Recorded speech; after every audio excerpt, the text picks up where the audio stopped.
Čaute, moje meno je Miška a ja vás vítam pri ďalšom videu. Toto video bude vhodné skôr pre tých starších, ktorí sa už chystajú na vysoké školy, pretože práve o vysokých školách sa budeme baviť. Poďme na to.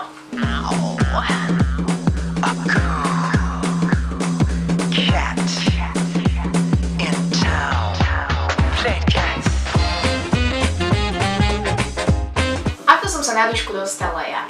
Well, toto je veľmi zaujímavý príbeh. Ako mnohí z vás vedia, študujem na Vysokej škole muzických umení a študujem odbor divadelná dramaturgia. Pôvodne som chcela študovať na tejto škole úplne iný odbor, a to herectvo, kde som sa nedostala.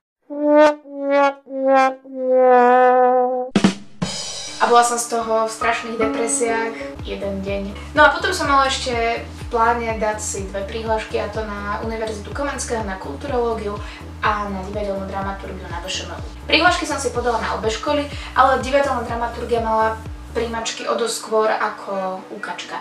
Tak som išla na tú dramaturgiu s tým, že aj tak som chcela na tejto škole študovať niečo iné, tak akože buď ma vezmu, alebo nevezmu, je mi to fakt jedno. Z čoho pozostávali príjmačky? Bolo to napísanie 3 práci doma, na základe ktorých vás buď pozvali alebo nepozvali, ale myslím, že všetkých pozvali do prvého kola. Prišli ste na prvé kolo a to bol taký testík, ktorý pozostal z kreatívnej a vedomostnej časti. Mali sme to rozdelené na 2 časti, myslím, že 2 a 2 hodiny sme na to mali. A deň predtým sme sa boli pozrieť na jedno predstavenie, o ktorom sa dostanem. Vedomostná časť.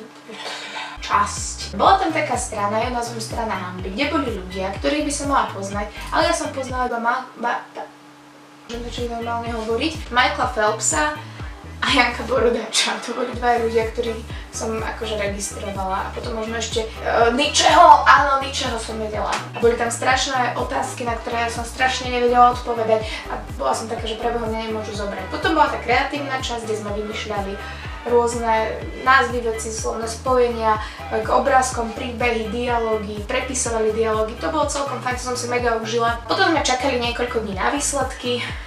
Ja som bola prvá nad čiarou a do druhého kola nás postúpilo asi 7. Druhé kolo, to už bola sranda. Tam bol test cudzieho jazyka. To bolo v pohodičke, to bolo na pol hodinku také easy veci, ešte som tam aj opravovala 2 chyby, joj. No a potom sme si mali doma pripraviť dramaturgický plán, teda prečo, čo a kde chceme uvádzať, a mali sme tam na výber 5 vecí. Nasledoval slovný pohovor. Ja nechápam, ako ma mohli zobrať pri tom, čo ja som tam dosť tvárala. A potom sa ma pýtali strašne veľa otázok od takých basic, že odkiaľ som a čo ma baví, po také, že prečo som si vybrala túto vec a ako by som to chcela riešiť, a bola som taká, že fú, už ma pustíme von.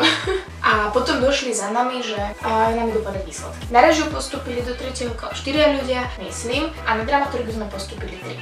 Každopádne 3. kolo vyzeralo asi tak, že sme si ešte v ten deň vytiahli poviedku asi na nejakých 6-7 strán a do 12:00 hod ďalšieho dňa sme mali poslať dramatizáciu na Medicit. No a potom nám vlastne cez normálne cez stránku dali vedieť, kto postúpil. A na dramaturgiu nás zobrali 3, na režiu zobrali 3, takže prvý ročník sme tvorili v počte 6. Postupom času, ako som na tej škole začala zisťovať, že možno fajn, že nie som na herectve a že ma baví toto a aj do tej režie zabrnúť a tak ďalej, že je to strašne fajn, že sa to stalo, ako sa to stalo. Jasné, že človek počas života veľakrát zapochybuje, má pocit, že preboha, čo tu robím. Hej, na tej škole to podľa mňa každý tak 2-krát do týždňa. Buďme k sebe úprimní. Ale tak som veľmi rada, že tam môžem študovať, že môžem študovať na výške, preto ak vy váhate, či ísť na vysokú školu alebo neísť na vysokú školu, tak go for it, choďte na výšku, fakt. Stojí to za to. Stojí. Dobre, to je odo mňa všetko. Ak sa vám video páčilo, nezabudnite dať like, určite ho zazdieľajte ďalej, nech ľudia vidia, že výška nie je nič také nedosiahnuteľné, ako sa môže niekedy reprezentovať, respektíve prezentovať. Do komentárov mi napíšte, či chcete ešte ďalšie video z takéto vysokoškolskej série, kde vám môžem povedať o tom, ako si vybrať výšku a ako to na výške chodí, ako to chodí na intraku a tak ďalej. No a majte sa krásne a vidíme sa na budúce. Čauko.